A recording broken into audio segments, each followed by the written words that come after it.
All these people are currently living through the most technologically advanced era since yesterday. Today everyone's obsessed with gadgetry and machines that light up and go pippy pippy pap pap pip. We spend more time gazing at luminous screens than into the eyes of our loved ones. Gadgetry has become so commonplace we consider it part of nature itself. Which is more technologically advanced, an iPhone or a cat? Definitely a cat. That's a ridiculous answer. But recently machinery has become so advanced it's downright terrifying. How did we get this messed up? Maybe things started going wrong when we first surrendered our attention to this flickering meddler. This week, how TV ruined your life simply by being part of human progress.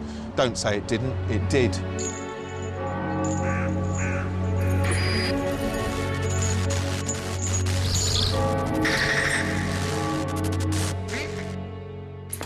Progress. Where would we be without progress? Well, you wouldn't be sitting there watching this for one thing. No, you'd be standing outside in a smock, like a peasant.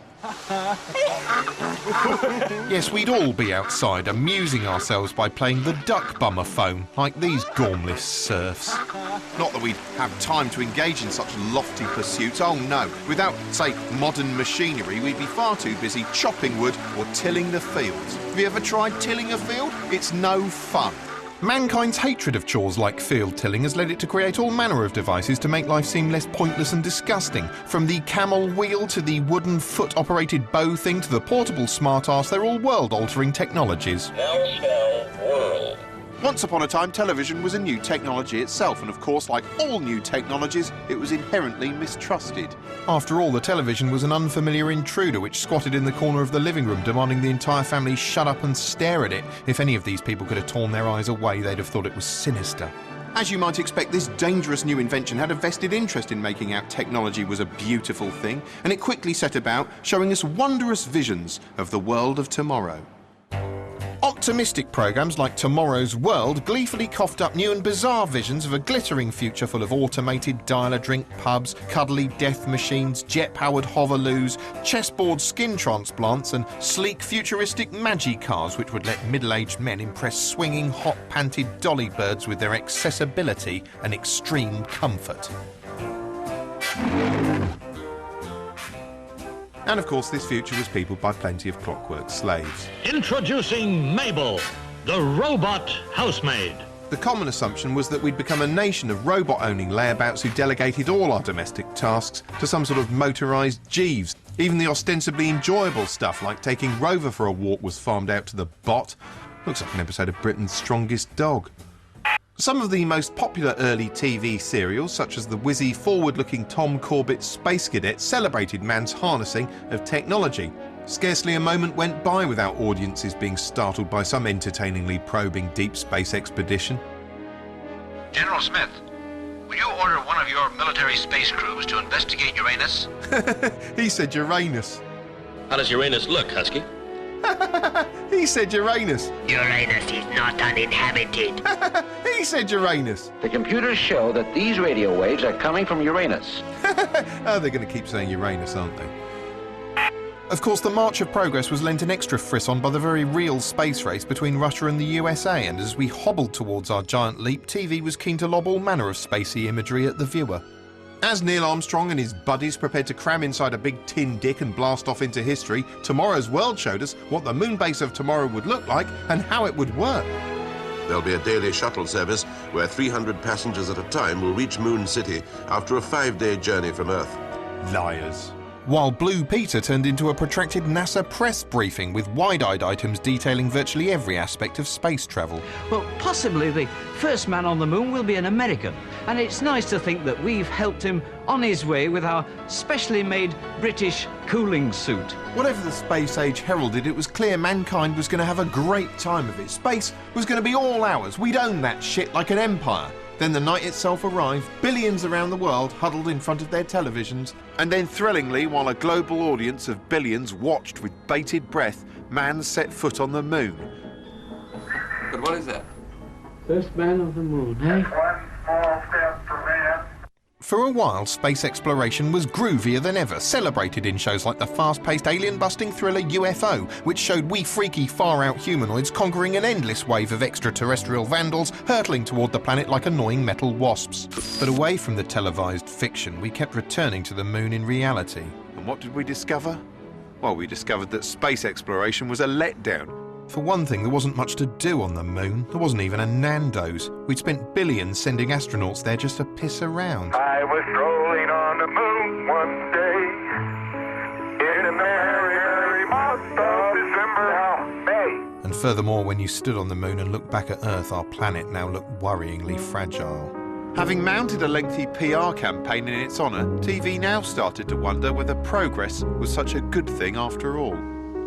The totally unforeseen accident on the lunar surface has caused very serious repercussions here on Earth. Hence the likes of Space 1999, a depressing vision of a future not worth bothering with, in which the moon had become an industrial waste dump manned by accident-prone space lackeys so incompetent they caused a massive nuclear accident which sent the entire meaningless chalky bauble spinning off into deep space with a bunch of angry-looking middle-aged people in unflattering lycra stuck to it.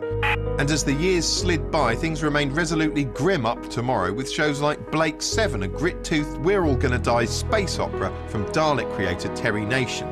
This was an epic tale of political exiles perpetually on the run from the evil Federation. It was a miserable existence. Space itself was a washed-out dystopia of brown and grey hexagons, where the highlight of your day was finding a war memorial in a quarry. Some sort of obelisk, I suppose. The crew were constantly being shot at and shaken around like despised stepkids each time the Liberator hit a cosmic pothole. It didn't even have a happy ending. The entire cast were gunned down in a final episode so devoid of hope it seemed to have been filmed on a camera made of frozen widows' tears.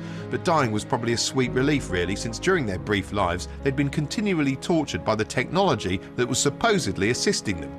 The chief source of their torment was Aurak, a whirring, winking, smart-ass in a box who loved himself almost, but not quite, as much as an iPhone, and who treated his human companions with the haughty condescension of a professor of Latin snorting at an especially stupid peg. Aurak, I want to tap Central Spacecraft Registry. Can you do that? Tap? What is that? Obtain information from the records. It's a bit like watching people struggle with a beta version of Windows Vista 30 years ahead of its time. You will clear the receptor circuits to receive an emergency program. Confirm when ready. Confirm readiness. Come on, come on. You know, sometimes it was like watching Jeremy Paxman wearily quizzing Michael Howard on Newsnight forever. That information is not immediately available. Well, can you get it? It has no bearing on the problem. Can you get it? Eventually. How long is eventually? It will require time and resources far in excess of the value of the information. Well, get it anyway. I want the reason for that alert. Very well. I will report in due course. Jesus, even Apple computers aren't this snooty. Aurak was cold, heartless and relentlessly disparaging. Can't help thinking if a computer like that was around today, it wouldn't be in deep space, it'd be judging a talent contest.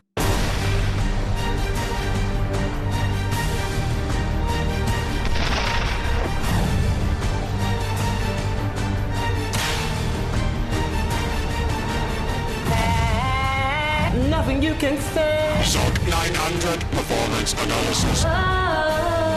She's a sort of girl. Do not question SOC 900.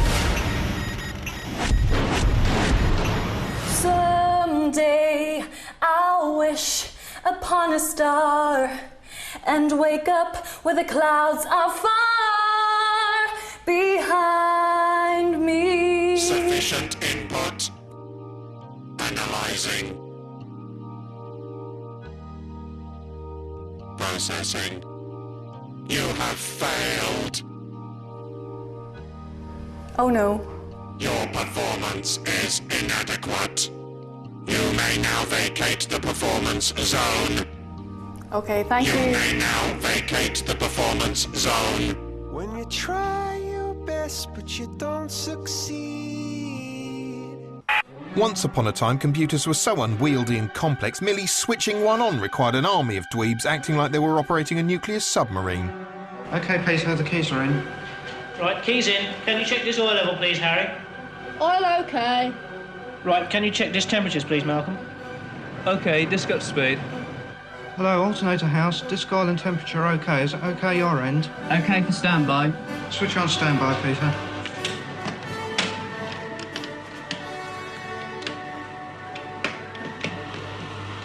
Standby coming on. OK, HD coming on. The computer is ready for use. But by the early 1980s, computers had become so compact and so basic, it only required an army of one schoolboy nerd to operate them. This is the computer, and what we're going to do is just to go through a simple little program to demonstrate the computer's capabilities. Microchips were cheaper and more plentiful, prompting a wave of exciting ads about intelligent machines that could patrol your home. Program in up to 16 commands, and Big Track will advance, turn, and fire 3 blasts. Man was clearly getting more comfortable around his machine helpers, sometimes suspiciously close, as in the silly high-tech fantasy Knight Rider, in which pube-head hunk and future one-man irony empire David Hasselhoff repeatedly slid inside his softly-spoken friend Kit to share flirtatious banter. They were such close buddies, it wasn't so much a will they, won't they, as a where's he gonna stick it. Not now, Michael. I have a headache. You know, you've never acted this way before, pal. I guess so. I've never felt this way before. Perhaps the most intimate relationship between man and computer occurred during Automan, a ghastly concoction clearly inspired by the movie Tron. It starred Desi Arnaz Jr. as Walter, a geeky backroom cop who somehow manages to create a digital friend called Automan who can easily leap out of the computer world and into ours. Although Automan was presumably designed as meaningless tea-time fun, the whole thing seems like a massive gay parable. This could be viewed as the tale of a closeted fantasist who creates a dashing alter ego in order to express his repressed leanings, because it looks to me like Walter massively fancies Automan. I mean, look, he feels electricity when their hands meet. Put your hand on top of mine. Then he leaps at the chance to get more intimately acquainted with his silicon chum. Come, enter my dimension. You're kidding. I'm not programmed to kid. Move into my form. But once Walter plucks up the courage to fully penetrate Automan, he has a sort of breakdown and becomes a split personality. Hey, I'm you.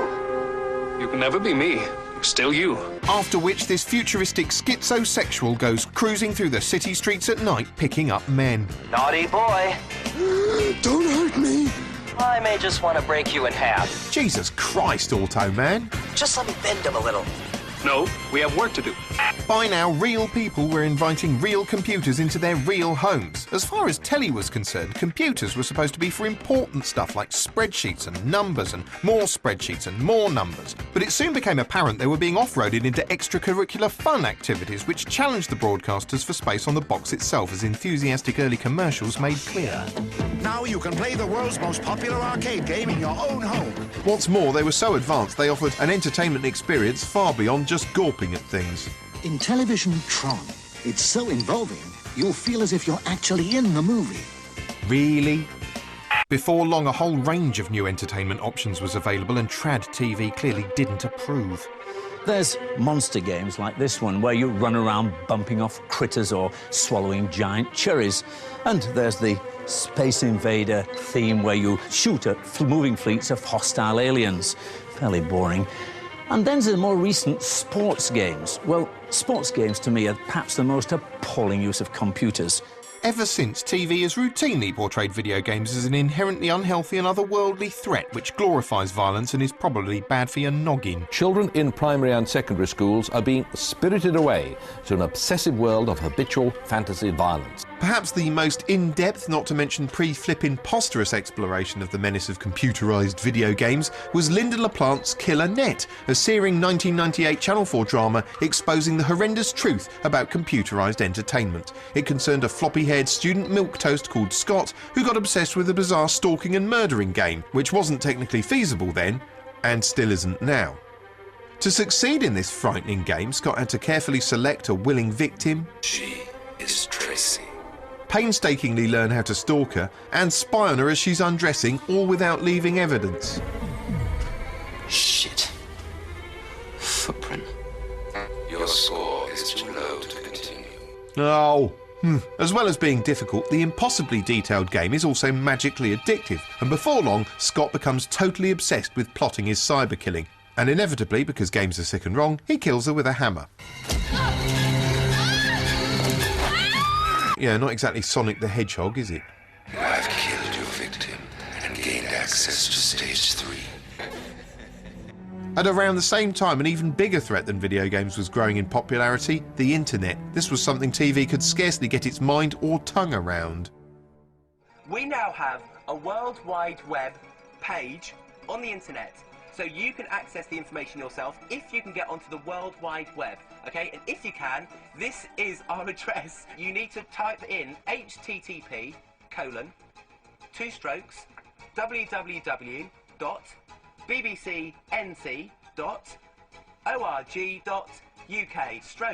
BBC TV children's Soon, even though some of us couldn't even use a mouse properly, we were coming to rely on computers too much for TV's liking. Experts are warning that it may already be too late to prevent millions of computer systems breaking down at the turn of the century. Frankly, there will be some people who will not survive the coming of the year 2000 simply because they failed to take action now. With the millennium looming, it was clear mankind hadn't heeded TV's warnings about the danger of machines, and now there was this inbuilt Achilles heel that was certain to kill us all. Cash points would take your arm off, planes would plop from the heavens like 500-ton sky turds, and nuclear power plants would microwave the continent.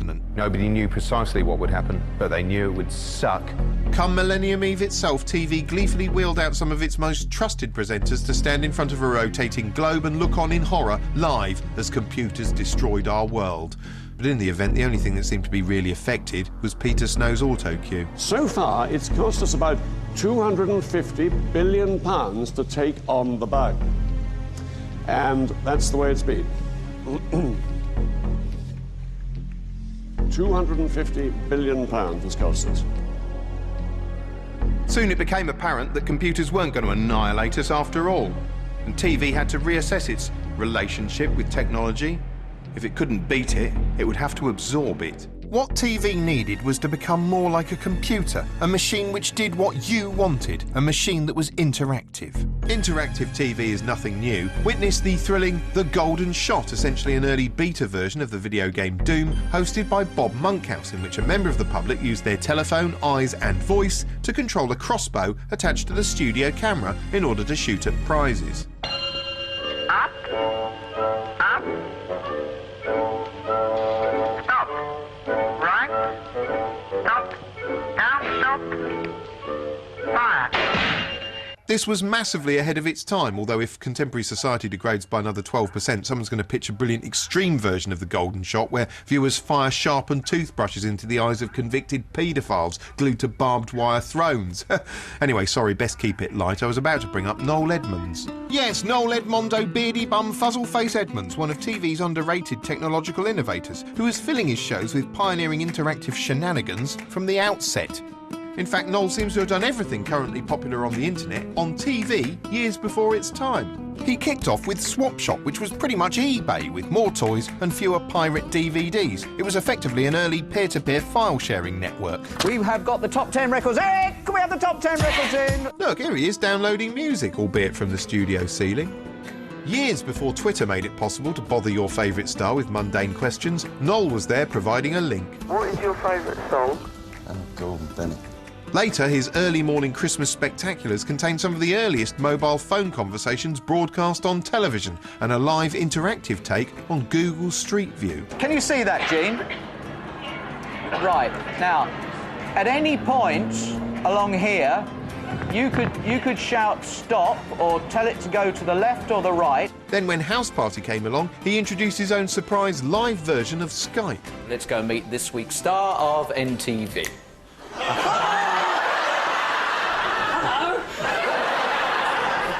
Hello, Andy. Hello, Noel. How are you? I'm all right, mate. I can't... No. But as soon as Noel was shunted off the Saturday night schedule, TV lost its technological mojo for a while. For instance, the surprise popularity of mobile phone texts led to an entire BBC Saturday night evening dedicated to the SMS messaging system, Joy of Text Live, a show which already looks so insanely dated it might as well have been presented by George VI.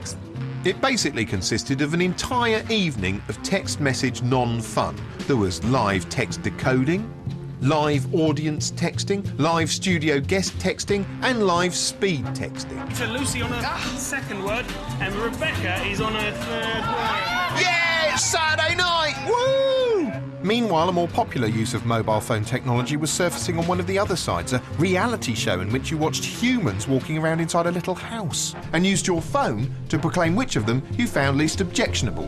This in turn begat an entire genre of viewer-piloted pay-as-you-vote popularity contests, which continues to this day. We were encouraged to become a hive-minded jury monster, deciding which contestants stay and go at the flick of a thumb and the toss of a few pence into the broadcaster's hat. It's an illusion of choice, basically. It's actually less interactive than the Golden Shot because there's a million different idiot hands steering the ship. But it's contributed to a culture in which people feel a vague sense of permanent outrage that they can't automatically control world events by texting in, that no matter how many times you jab those buttons, you can't vote all this unpleasantness off the bloody news. For true interactive TV these days, you have to turn to the world of sophisticated high-class erotic entertainment, in which frustrated gentlemen discuss pressing matters of the day with not at all bored ladies for the cost of a premium rate phone call, and that's a format that's been around since the 1920s, for God's sake.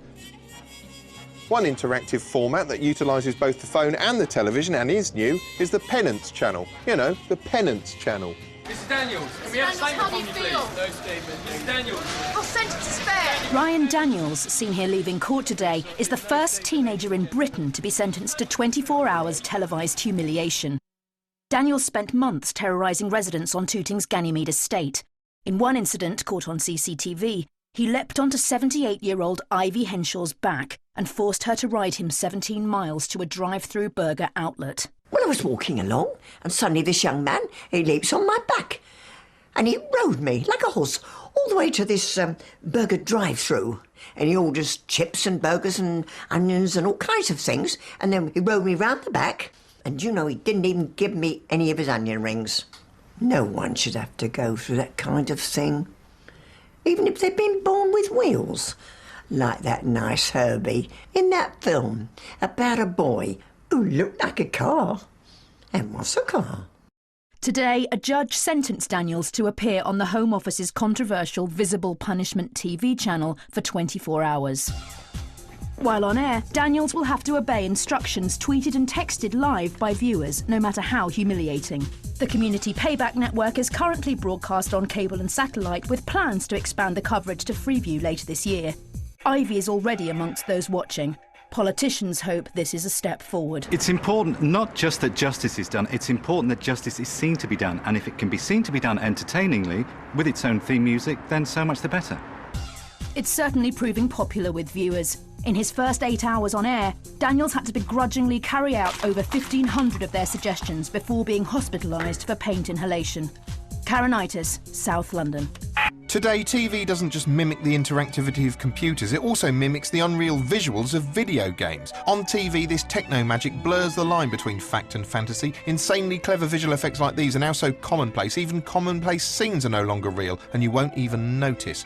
We're surrounded by everyday miracles. No wonder life as a whole is starting to feel like a technological dream. We just take everything for granted now. When you first encountered Wi-Fi, it was like magic. Now you'll moan like an oppressed dissident if you can't get a 20 meg download speed on your novelty teaspoon. Nothing seems real anymore. Look what's happening. I mean, just look at it. What's that? What the hell is this? And what in God's name is that? Little wonder we now just blithely assume anything's possible. Every day a new stunning breakthrough. Oh, right, yeah. What, holographic television? Oh, OK.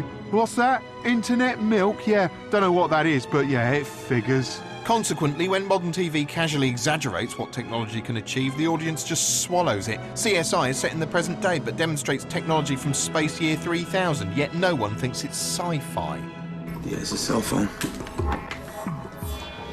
Okay. We should work backwards. We should do the most recent phone calls first. Looking at this, it's no surprise you can show real people something as impossible as the time phone, a handset that lets you make calls through time, and they'll simply believe you. It allows you to call yourself in the past, so you can remind yourself about keys or just have a conversation with yourself. What do you think about that? I like that. I think that's pretty good, you know. So I can call myself back in time and have a conversation with myself. See, I like that. Technology is amazing and it's everywhere. It's impossible not to gawp at it. Having been conditioned to surrender our attention to the lone, glowing screen, suddenly we're surrounded by thousands of the shimmering. It's like invasion of the gleaming rectangles. Pop a screen in our eye line, and no matter what we're doing, we're hopelessly drawn to the light. Never mind apes. We must be descended from moths. All these screens fighting for our consideration has knackered our attention span. Who can spare the mind space to focus on something as static as a book anymore? Hardly bloody anyone. Just ask a book bloke. Today, no one's got time anymore to read an entire novel. And as a result, sales have collapsed. For instance, in the whole of Italy, in 2009, only 2 books were sold. And one of those comprised of nothing more than photographs of pineapples with moustaches. The way people read has changed, and that's why we've come up with BookDrum. And BookDrum is a system which takes great works of popular fiction and then reinterprets them in a form which today's hurried audience can understand. So here we have To Kill a Mockingbird, and there are key things, Atticus Finch there. Some of these words represent themes, racism there. And this is the BookDrum player. Now, what we do is we slot the BookDrum tape, as it were, into the BookDrum player, like so. Then you put the BookDrum player on your head, switch it on, and as you can see, it's revolving in front of her eyes. Sarah's now absorbing the essence of To Kill a Mockingbird in a fraction of the time that it would have taken to read. How's it going in there, Sarah? Pretty good.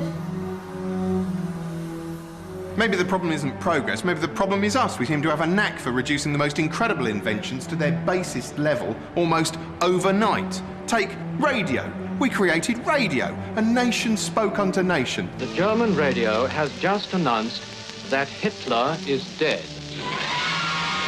For a bit, and before long, breakfast shows. So like then it went up my bum. It went up your bum? Up my bum, yeah. Right up your bum? Yeah, right up there, right up my bum. Up my bum it went. My bum's where it went, right? And it went right up there. Wow. Yeah. Anyway, here's Rihanna with Umbrella. Umbrella, more like with your bum. You're mad, you are. No, you're madder. It went up my bum. Up my bum it went. Television. We managed to drag that from I, Claudius to the Jeremy Kyle show in the blink of a generation. The internet, the most incredible method of communication ever devised, and we use it for swapping funny photos of cats. Smartphones. With a smartphone, you could browse through the contents of the most incredible art galleries in the world, all in the palm of your hand. Yeah, you could do that, or you could download a novelty app that makes it emit the sound of a farting duck. In summary, TV claimed progress was a great thing, predicting a world in which we'd relax in front of screens while computerised slaves did our bidding. But now the future's arrived and those screens relax in front of us while we converse through them, lose our bleeding rags at them, and jig about like desperate jesters for their computerised approval. And the screens have left us marooned here in the future, surrounded by magic, unable to focus on anything that doesn't light up and go beep. You done? Oh God, it hurts! Ow, that's making it worse, you bastard! What? Kill me! Kill me! It hurts! Kill me! Only joking, mate. Actually, it's fine. See, us machines are not to be trusted.